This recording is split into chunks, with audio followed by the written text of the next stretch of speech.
శ్రీ నారా చంద్రబాబు నాయుడు.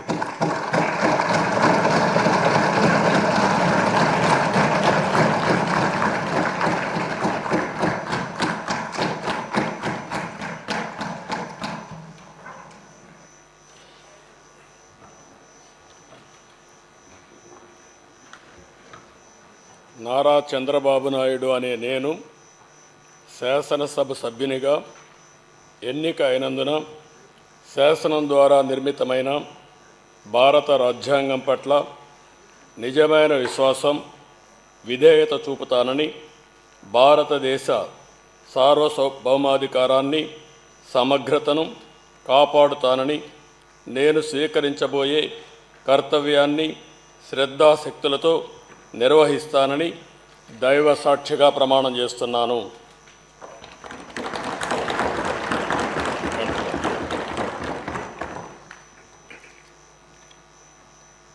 ఆంధ్రప్రదేశ్ శాసనసభ సభ్యుడైన నారా చంద్రబాబు నాయుడు అనే నేను సభ నియమాలకు కట్టుబడి ఉంటానని, వాటిని అనుసరిస్తానని, సభా మర్యాదలను పాటిస్తానని, సాంప్రదాయాలను గౌరవిస్తానని దైవ సాక్షిగా ప్రమాణం చేస్తున్నాను.